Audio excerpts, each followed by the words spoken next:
जम्मू काश्मीरच्या पहलगाम इथे 22 एप्रिलला दहशतवादी हल्ला झाला। या हल्ल्यात 26 निष्पाप पर्यटकांचा जीव गेला। या हल्ल्यानंतर भारत पाकिस्तान यांच्यात युद्धाचं सावट आहे। त्यातच गृह मंत्रालय सातत्याने उच्चस्तरीय बैठका घेत आहे। नुकत्याच गृह मंत्रालयाने सिव्हिल डिफेन्स मॉक ड्रिल आयोजित करण्याच्या सूचना सर्व राज्यांना दिल्यात।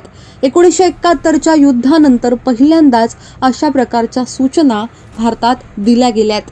गृह मंत्रालयाच्या निर्देशावर 7 मे रोजी देशातल्या 244 जिल्ह्यात सिव्हिल डिफेन्स मॉक ड्रिल होणार आहे। मागील 7 दिवसांपासून पंतप्रधान नरेंद्र मोदी तिन्ही सैन्य दलाच्या प्रमुखांसोबत बैठका घेत आहेत। संभाव्य ॲक्शन प्लॅनवर काम केलं जात आहे। दहशतवाद्यांनी कल्पनाही केली नसेल अशी शिक्षा त्यांना मिळेल असा इशारा मोदींनी त्या अगोदरच दिलाय। त्या पार्श्वभूमीवर या सूचनेला वेगळं महत्त्व आहे। 244 सिव्हिल डिफेन्स जिल्हा प्रतिनिधींसोबत गृह सचिवांची बैठक आयोजित केली गेली होती। ही बैठक अत्यंत महत्त्वाची होती।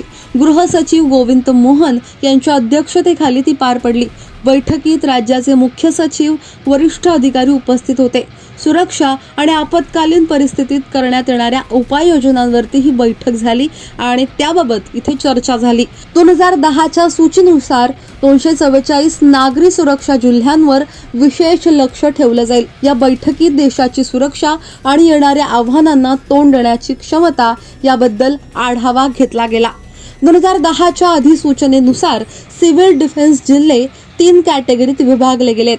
कॅटेगरी 1 मध्ये नवी दिल्ली, सुरत, वडोदरा, काकरापार, मुंबई, उरण, तारापूर, तालचेर, कोटा, रावतभाट्टा, चेन्नई, कल्पक्कम, बुलंदशहर यांचा समावेश आहे।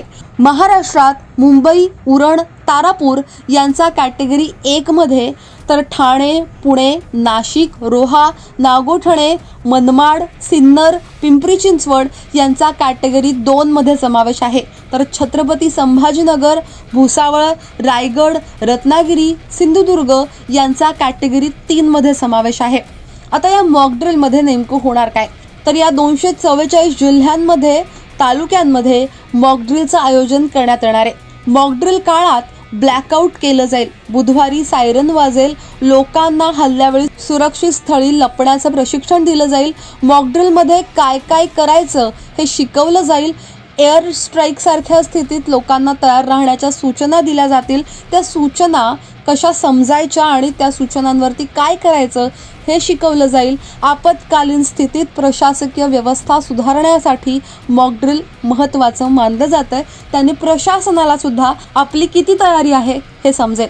आता हे ब्लॅकआउट का करायचं किंवा हे मॉक ड्रिल का महत्त्वाचं आहे, तर भलेही आजच्या काळात स्मार्ट मिसाईल, आधुनिक हत्यारं आली असली तरी ब्लॅकआउट प्रभावी आहे, कारण स्मार्ट बॉम्ब आणि व्हिज्युअल टार्गेट करणाऱ्या ड्रोनला प्रकाश लागतो। ब्लॅकआउट स्थितीत पाकिस्तानी ड्रोन किंवा मिसाईल त्यांचं टार्गेट मिस करू शकतात, ज्यातून अनेक जीवांचा जीव वाचवला जाऊ शकतो। विशेष म्हणजे युद्धाच्या परिस्थितीत प्रशासन, सरकार देशातल्या नागरिकाला प्रत्येक परिस्थितीचा सामना करण्यासाठी तयार करतं आणि सायरन, मोबाईल, SMS द्वारे लोकांना अलर्ट पाठवतं। या सगळ्याची माहिती लोकांना हवी, म्हणून हे असे मॉक ड्रिल्स महत्त्वाचे ठरतात।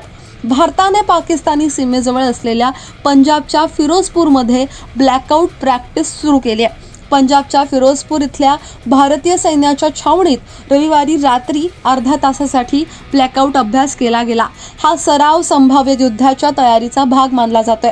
हा अभ्यास रात्री 9 ते 9:30 या काळात करण्यात आला, ज्यात संपूर्ण परिसरात पूर्णतः अंधार ठेवण्यात आला होता। फिरोजपूरमध्ये ब्लॅकआउट अभ्यास यशस्वी करण्यासाठी प्रशासकीय अधिकाऱ्यांनी स्थानिक रहिवाशांकडे मदतीचं आवाहन केलं होतं, ज्यात घरात किंवा घराबाहेर कुठल्याही इन्व्हर्टर किंवा जनरेटर लाईट सुद्धा दिसू नये असं सांगण्यात आलं होतं। 5 मेला संध्याकाळी एक माहिती समोर आली, त्यानुसार पाकिस्तानसोबत युद्धाचे ढग दिसताना देशातल्या जनतेला युद्धाच्या काळात कसं तयार राहायचं त्याचं प्रशिक्षण देण्यास केंद्र सरकारने राज्य सरकारला सूचना केल्या। गृह मंत्रालयाने सर्व राज्यांना सिव्हिल डिफेन्स मॉक ड्रिल करण्याचे आदेश दिले। हवाई हल्ल्याचा इशारा देणारे सायरन सिस्टम शहरात लावणं, सामान्यांना आवश्यक ट्रेनिंग देणं अशा सूचना दिल्या गेल्या अशी माहिती समोर आली।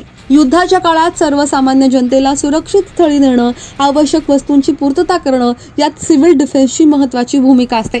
1971 नंतर कुठलंही युद्ध झालं नाही, त्यामुळे हवाई हल्ल्याबाबत अलर्ट करणाऱ्या सायरन सिस्टीमची तपासणी केली गेली नाहीये.